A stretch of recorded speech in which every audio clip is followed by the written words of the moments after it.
함께 보겠습니다. 요한복음 9장 1절에서 12절입니다. 신약성경 요한복음 9장 1절에서 12절 말씀 교독하시겠습니다. 예수께서 길을 가실 때에 날 때부터 맹인된 사람을 보신지라.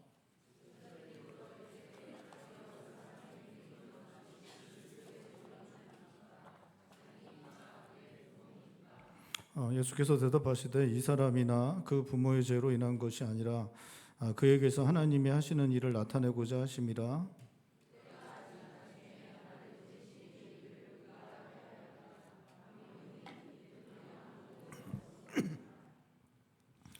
내가 세상에 있는 동안에는 세상의 빛이로라.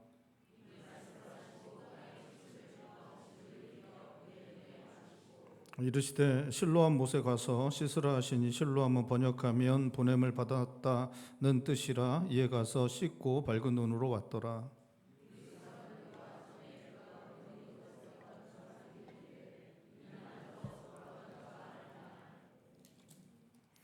어떤 사람은 그 사람이라 하며 어떤 사람은 아니라 그와 비슷하다 하거늘 자기 말은 내가 그러하니.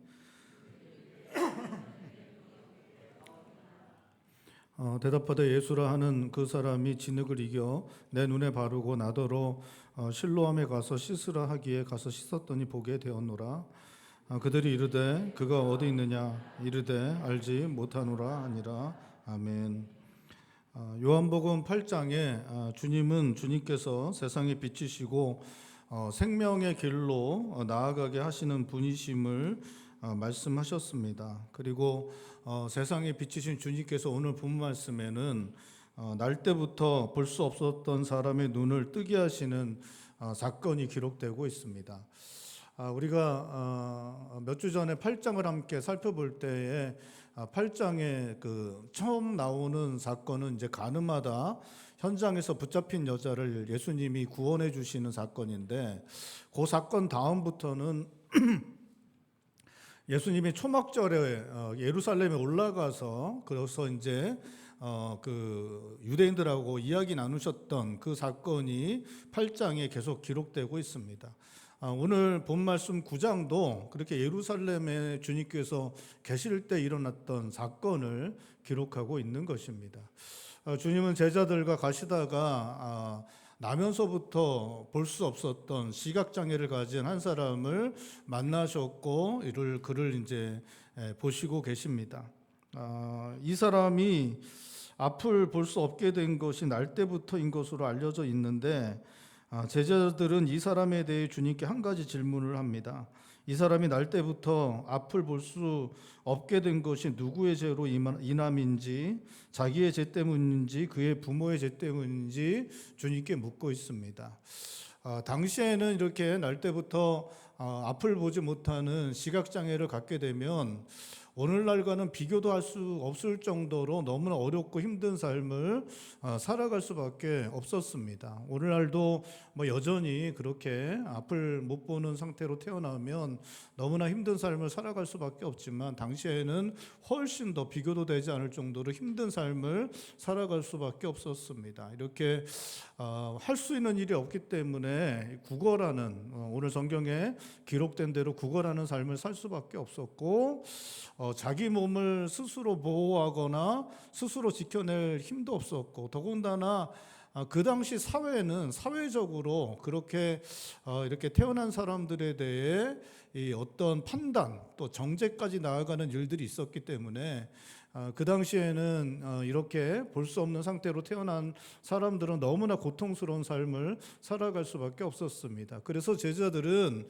이 사람이 이렇게 고통스럽게 살아가게 만든, 이렇게 태어날 때부터 볼 수 없는 이 일은 왜 일어나는 것인지 주님께 묻고 있는 것입니다. 도대체 왜, 누구 때문에, 이 사람의 죄 때문인지 아니면 이 사람의 부모님의 죄 때문인지 그렇게 제자들은 묻고 있습니다. 당시에 유다의 학자들은 모태에서도 죄를 지을 수 있다라고 그렇게 가르치는 사람들이 있었습니다. 이런 문제를 해결하려고 해도 해결이 안 되니까 그들이 아무래도 이러한 해법을 내놓은 것이 아닌가 그렇게 생각이 되는데, 그들은 그 유대 학자들 중에는 모태에서부터 사람이 죄를 지을 수 있고 그 죄 때문에 이러한 일이 일어난다라고 그렇게 설명을 하는 그러한 학자들이 있었다고 합니다. 또 이제 대부분의 사람들은 그 모태에서 죄 지은 게 아니라 모태에 있을 때 부모가 죄를 지어서 그 부모의 죄 때문에 이러한 일이 일어났다라고 그렇게 설명하는 사람들이 있었습니다. 제자들도 당시에 유대 사람들이 갖고 있었던 그러한 생각들을 갖고 있었던 것 같습니다. 그래서 그 당시에 유대 사람들을 따라서 제자들도 이 사람이 이렇게 된 것이 자기의 죄 때문인지 아니면 그 부모님의 죄 때문인지 주님께 묻고 있는 것입니다. 주님은 제자들의 질문에 죄 때문에 이 사람이 시각장애를 갖고 태어난 것 아니라고 말씀하십니다. 이 사람은 하나님이 하시는 일을 나타낼 것이다 그렇게 말씀하시고 있습니다. 우리 3절 말씀 우리 한 목소리 읽을까요? 3절입니다. 우리 3절 말씀 우리 다시 한번 읽겠습니다. 예수께서 대답하시되 이 사람이나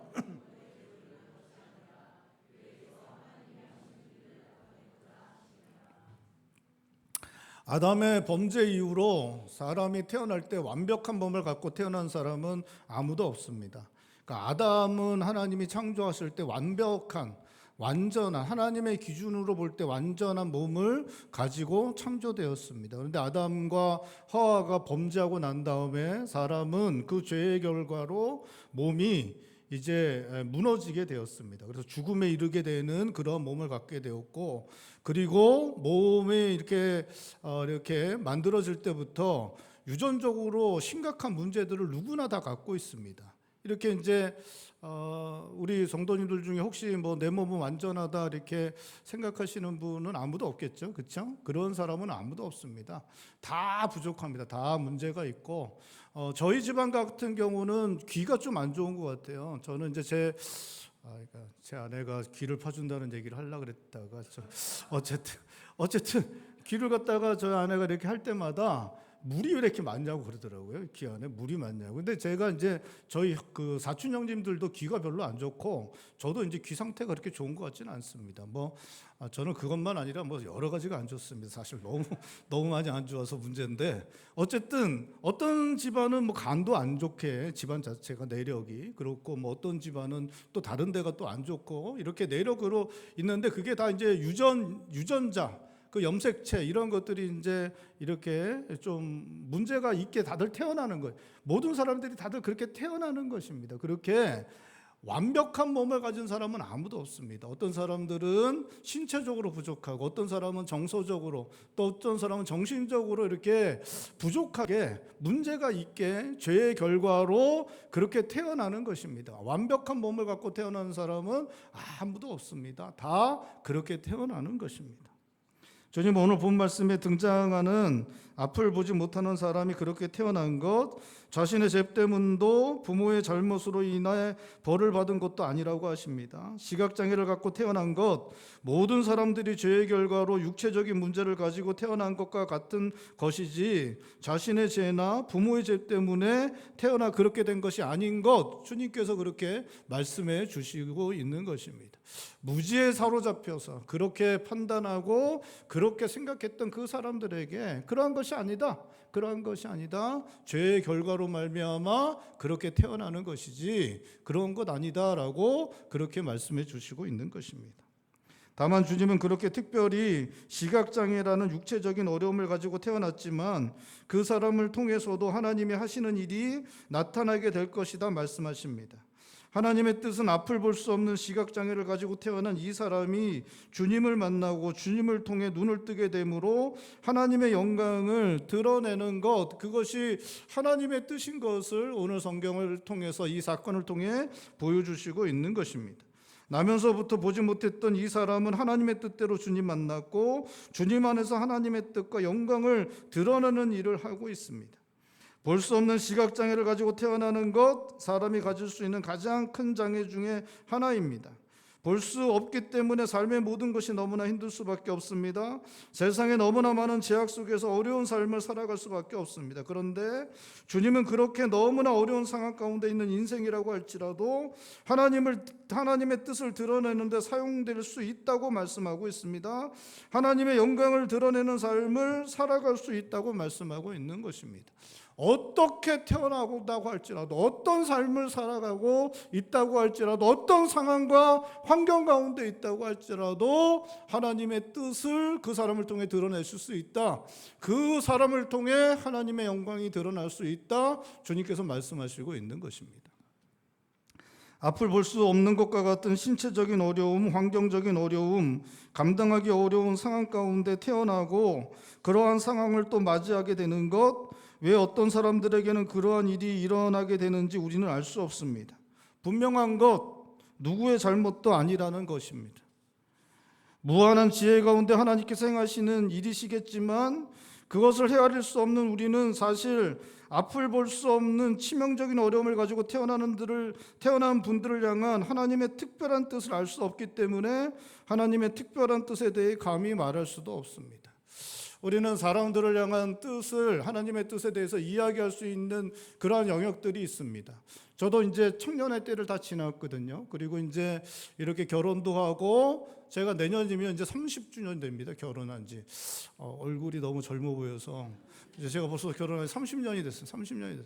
그렇기 때문에 이제 그러한 것들을 좀 이야기를 해줄 수 있는 것 같아요. 청년들, 젊은 사람들한테 이런 어려움들 당하고 그러면 야, 그게 하나님의 뜻이야. 그러니까 그 안에서 뜻을 찾아야 돼. 이런 이야기는 우리가 할 수 있습니다. 왜냐하면 우리가 다 경험해봤고 그것이 어떻게 흘러가는지를, 어떻게 이루어지는지를 우리가 어느 정도는 헤아릴 수 있기 때문에 그렇습니다. 그런데 이러한 영역은 우리가 하나님의 뜻을 헤아릴 수 없습니다.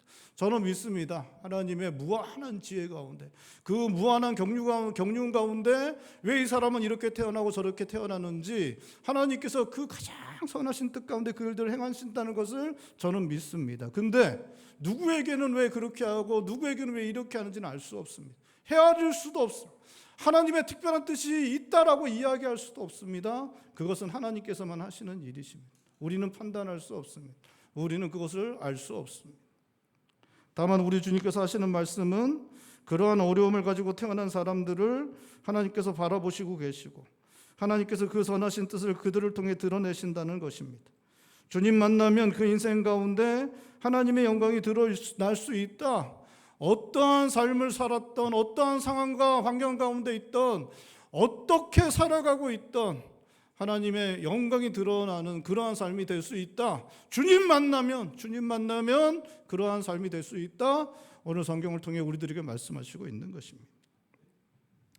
태어나면서부터 볼 수 없었던 이 사람에게 하나님의 하시는 일이 나타나게 될 것을 주님은 말씀하시고 그의 눈을 뜨게 하시는 일을 하시는데, 침을 뱉어 진흙을 이겨 앞을 볼 수 없었던 사람의 눈에 바르시고는 그것을 실로암 못에 가서 씻으라고 그렇게 하셨습니다. 사실 이게 이제 이렇게 하면 이렇게 침 뱉어서 진흙 해갖고 이렇게 눈을 이렇게 바르면 이제 좀 경악하실 분들이 좀 있으시죠. 여기 앉아 계신 분들도 이렇게 침 뱉어서 진흙 이겨서 눈에 바르면 사실 기분이 좋은 건 아니죠, 그렇죠? 근데 어쨌든 주님은 이제 그 방법을 사용하셔서 그렇게 하셨습니다. 주님도 온전한 사람이기 때문에 우리의 침과 똑같은 성분이고, 그래서 의학적으로는 사실 의미가 없는 그러한 일이십니다. 그런데 요거는 이제 주님께서 이렇게 진흙을 이렇게 하시기 전에 하셨던 게 뭐냐? 5절에 보면 나는 내가 세상에 있을 동안 내가 뭐라고요? 세상의 빛이다라고 그렇게 말씀하시고 그 다음에 진흙을 이제 빚으시거든요. 근데 요 사건은 창세기 1장의 창조의 그 역사를 좀 생각나게 하는 그러한 사건입니다. 하나님께서 천지를 창조하실 때 첫째 날 뭘 만드셨어요? 빛이 있으라 할 때 빛이 있었고, 마지막 날에 하나님께서 흙으로 뭘 만드셨어요? 사람을 만드셨죠. 그러니까 요게 이제 요 사건은 창세기 1장을 떠올리게 하는 창조의 하나님께서 그 놀라운 능력으로 이 눈을 뜨게 하시는 그러한 일들을 행하신 것입니다. 사람은 도무지 할 수 없는 일, 태어나면서부터 볼 수 없었던 사람의 눈을 뜨게 한다는 것은 사람은 할 수 없는 그 우슬이 아무리 발전해도 할 수 없는 그 일을 창조의 하나님께서 창조의 능력으로 이렇게 행하셨음을 보여주는 사건, 이 사건이 바로 이 사건인 것입니다. 근데 이제 하나 중에 우리 주님은 이제 그렇게 창조의 능력으로 이 사람의 눈을 뜨게 하셨는데, 근데 이제 문제는 이 사람이 그걸 잘 모른다는 거죠. 이 사람이 자기의 눈에 몸 바르고 있긴 한데 이게 왜 하는지를 사실 모릅니다. 근데 이제 9장 1절부터 12절 천천히 읽어보면 이 사람이 자기 눈 뜨고 싶다고 이야기를 하지 않습니다. 그러니까 주님께 주님 저희 눈을 뜨게 해주세요 라고 부르짖지 않습니다. 그런 장면이 없어요. 그리고 주님도 내가 너를 고쳐주겠다, 내가 너 보게 해주겠다라고 말씀하지 않았습니다. 놀랍게도 다짜고짜 그냥 침 뱉어서 진흙으로 이렇게 눈을 이렇게 바르고 주님께서 바르시고 있는 거죠. 주님 고쳐주시려고 그렇게 하시지만 이 사람은 눈에 뭘 바르는데 이걸 왜 바르는 건지 사실 잘 모르는 그런 상황이었습니다. 이 사람은 주님이 이 일을 왜 하시는지 사실 이해할 수 없는 그러한 상황이었습니다. 왜 이러지? 왜 뭘 바르지? 그럴 수밖에. 또 이게 사실 좀 봤으면 좀 피하지 않았을까 싶은데 그냥 안 보이니까 어쩔 수 없이 이렇게 눈에 바르는 거 이렇게 하고 있는 그런 상황에 잘 알지 못하는, 이해할 수도 없는 그런 상황 가운데 주님 하셨고, 주님은 놀랍게도 이 사람에게 실로암에 가서 그걸 씻으라고 그렇게 말씀하십니다. 이 사람이 이제 실로암까지 가죠. 실로암까지 갑니다. 눈도 보이지 않는데 가는 것도 아마 다른 사람들의 도움을 받아서 갔을 겁니다. 이해할 수도 없는 그런 일들, 도대체 눈에 뭘 발랐나 싶어서 그걸 씻기 위해서 이렇게 가는데 이해할 수 없는데 이 사람은 어쨌든 실로암까지 가게 됩니다. 우리 주님께서 하신 말씀, 그 말씀을 다 듣고 순종하여 실로암까지 가서 그 눈에 붙은 진흙을 다 씻어내는 일들을 하였고, 그렇게 씻어냈을 때 이 사람에게 놀라운 일이 일어났다라고 성경은 기록하고 있습니다. 그 눈이 떠졌고 태어나서 처음으로 빛을 볼 수 있게 되었습니다. 어둠은 물러가고 빛이 희미하게 눈 안에 들어오더니 사물이 형형색색 빛을 띠면서 눈 안으로 들어오게 되었습니다. 아무것도 보지 못하였던 사람이 세상에 가득 찬 빛을 보게 되는 일이 일어났다라고 성경은 기록하고 있습니다. 여러분, 예수님이 우리에게 왜 그렇게 하시는지 설명도 하시지 않고 침을 뱉어 진흙을 이겨 눈에 바르시고 실로암 못에 가서 씻으라고 하신다면 여러분, 우리는 어떻게 하겠습니까? 이게 침을 뱉어서 진흙을 이기려면 피하겠죠. 일단은 피하고, 또 눈도 보이지도 않는데 실로암까지 가라 그러면 좀 간다는 것도 사실 좀 쉽지도 않죠. 이게 사실 좀 이해할 수도 없고 하고 싶지도 않은 그런 일인데 주님께서 이렇게 하라고 한다면 여러분 어떻게 하시겠습니까? 우리 주님께서 이해하지 못할 일, 왜 해야지도 알지 못하는 일을 순종할 것 요구하실 때 그 순종하는 자들에게 놀라운 일이 일어났다는 것, 그것이 성경이 우리들에게 말씀하는 것입니다. 물이 포도주가 되는 기적은 잔치집 하인들이 결례 쓰는 도랑아리에 채워진 물을 연회장에게 가져다 주라는 이해하기 힘든 말씀에 순종하였을 때 일어났습니다. 여러분, 이 도랑아리에 물을 담아두는 거는 이제 결례에 사용하는 거죠. 그 결례에는 손을 씻는 거거든요. 손을 씻는 겁니다. 근데 이제 팔레스틴 땅은 이제 흙먼지가 무지하게 많은 땅이에요. 그래서 이렇게 하루 나갔다 오면 발이 시커매지고 손도 이제 더러워지죠. 그래서 발도 씻어줘야 되고 손도 씻어줘야 됩니다.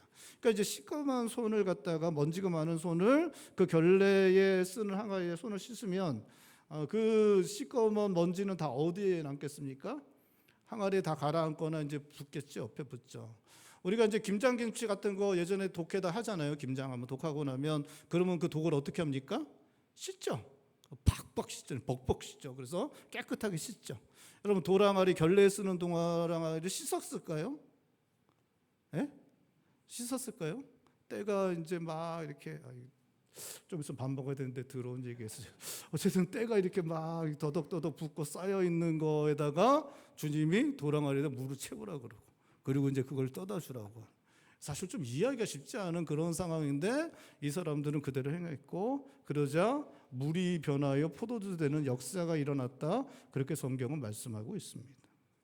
앞을 볼 수 없었던 사람은 이해할 수 없는 주님의 말씀에 순종하였고 그 순종함으로 하나님의 영광스러운 일이 일어나게 되었다고 말씀하고 있습니다. 태어나면서부터 앞을 볼 수 없던 사람이 주님을 만났을 때 하나님의 영광스러운 일이 그 사람에게 일어나게 된 것, 그가 주님의 말씀에 순종하였을 때 일어나게 된 것이라고 그렇게 말씀하고 있는 것입니다. 우리 주님을 만나면 어떠한 상황 가운데 있던 환경 가운데 있던 모든 사람들이 하나님의 영광을 드러내는 삶을 살아갈 수 있습니다.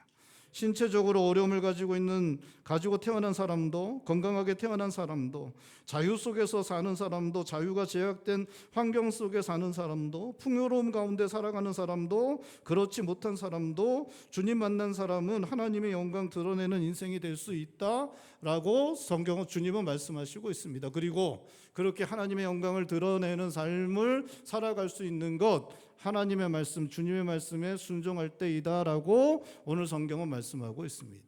여러분, 성경을 우리가 해석할 때 이게 이제 문자적으로 역사적으로 받아들여야 되는 본문도 그 본문이 우리들에게 비유적으로 해석되어지는 것들이 있습니다. 이게 이제 요한복음은 다 역사적인 사실인데 그 역사적인 사실을 통해서 요한이 이 본문을 가지고 우리들에게 교훈해 주려고 하는 것이 있습니다. 그것이 뭐냐?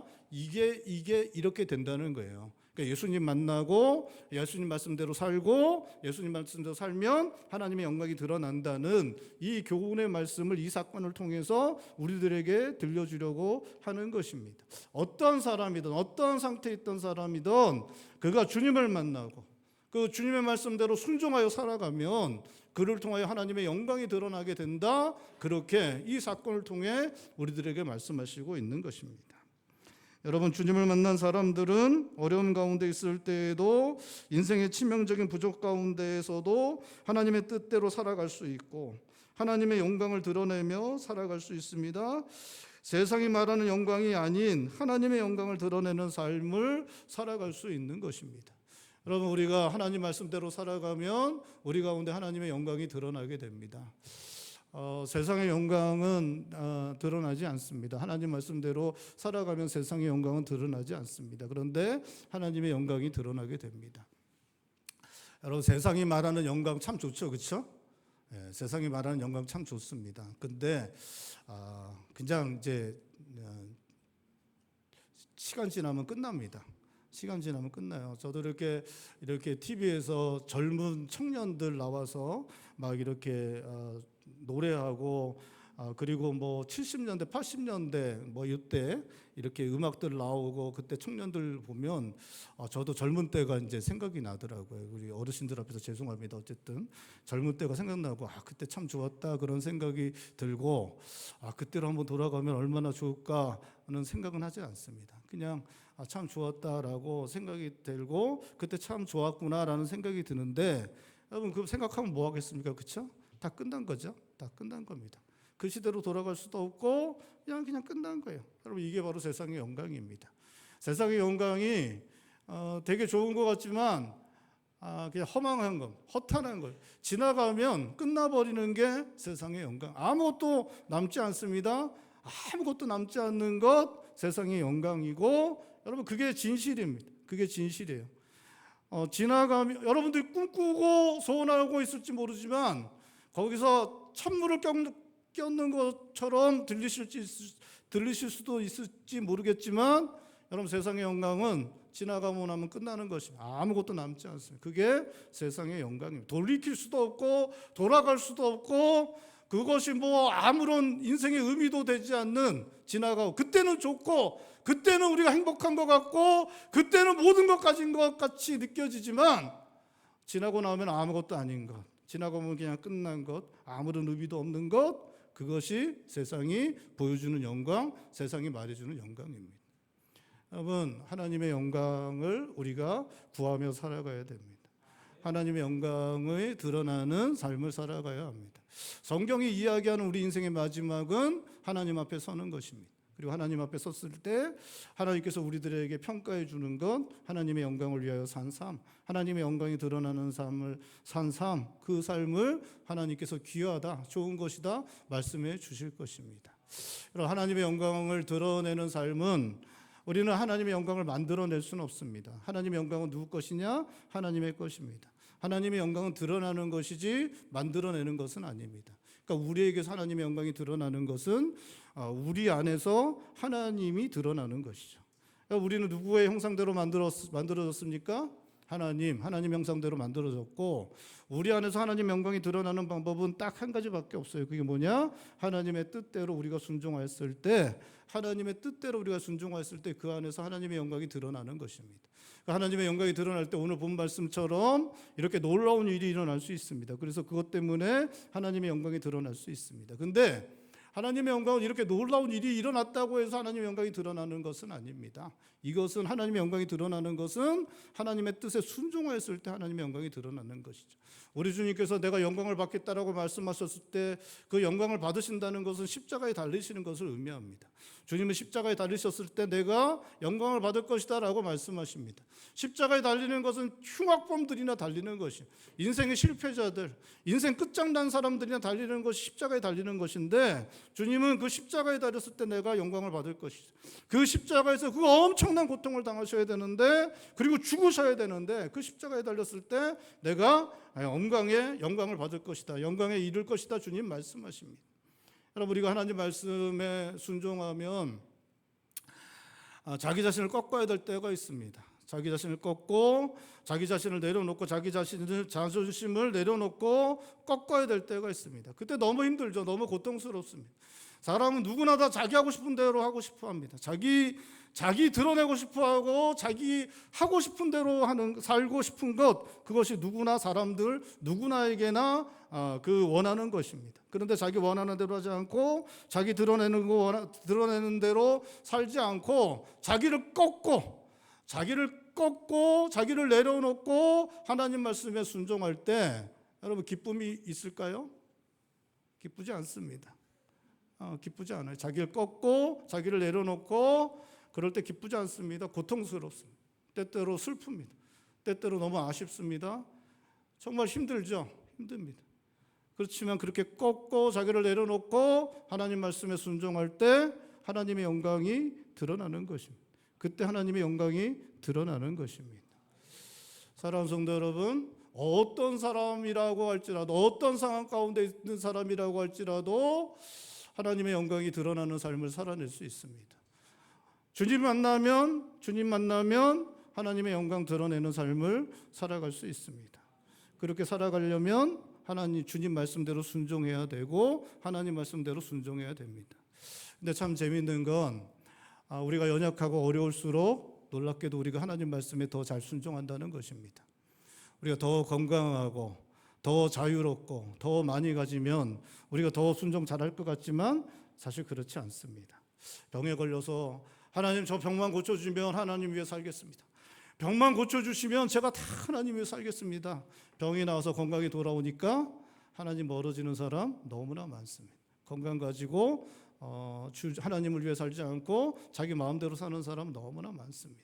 놀랍게도 몸이 아플수록, 몸이 안 좋을수록 하나님 말씀대로, 주님 말씀대로 순종하며 살아가는 사람들 너무나 훨씬 더 많은 것들을 보게 됩니다. 여러분, 어떠한 상황 가운데 있을지라도, 어떠한 때든지, 어떠한 상황과 환경 가운데 있을지라도 우리가 주님 만난 사람들은 주님의 영광, 하나님의 영광 드러내는 삶을 살아갈 수 있습니다. 그리고 그 사람들이 하나님 말씀대로 살아가면 그 삶을 통해서 하나님의 영광이 드러나게 될 것입니다. 사랑하는 성도 여러분, 주님 말씀, 하나님 말씀 순종하며 살아가실 수 있는 성도님들 되시길 바랍니다. 그래서 하나님의 영광이 드러나는 그러한 삶을 살아가시는 성도님들 되시기를 바랍니다. 제가 결혼 초에 저 아내하고 정말 많이 싸웠습니다. 정말 진짜 후회할 정도로 많이 싸웠는데, 정말 많이 싸우고 제가 어떻게 할 수가 없어서 그때 이제 방이 이제 하나고, 하나는 이제 거실처럼 된 그 방인데, 그 방을 이제 이렇게 이게 여다지예요, 미닫이에요 이게? 예? 문을 갖다 이렇게 열고 닫는 거, 그걸 이제 닫고 제가 이제 제 서재에 가서 성경책을 펴고 제가 성경을 읽었습니다. 그때 마음이 너무 안 좋았습니다. 마음이 너무 안 좋고, 야, 내가 나를 꺾고 내가 아내한테 내가 지금 내가 기선제압을 하고 해야 되는데 내가 하는데 마음이 너무 안 좋았어요. 너무 안 좋고 성경 읽고 아내한테 가서 제가 미안하다고 그러고 이제 그랬습니다. 근데 마음이 너무 안 좋았는데 지금 돌아보면 그때 하나님의 영광이 드러난 거 아닌가 그런 생각이 듭니다. 그때 좋지 않았어요. 그때 기쁘지 않았어요. 그때 기쁘지 않았습니다. 근데 지금 돌아보면 그때 하나님의 영광이 드러난 거 아닌가 그런 생각을 할 때가 있습니다. 사랑하는 성도 여러분, 하나님 말씀에 순종하며 살아가실 수 있길 바랍니다. 그래서 하나님의 영광이 드러나는 삶을 살아가는 성도님들 되시기를 바랍니다. 같이 기도하겠습니다. 함께 기도할 때 하나님, 우리가 어떤 상황에 있든지 어떤 환경에 있든지 우리가 주님 말씀 순종하면 우리의 삶을 통해서 하나님의 영광이 드러나게 되는데, 우리를 쳐서 복종시키고 우리를 꺾어서 하나님 말씀대로 살아가서 우리의 삶이 하나님의 영광을 드러내는 삶 되게 해달라고 함께 기도하길 원합니다.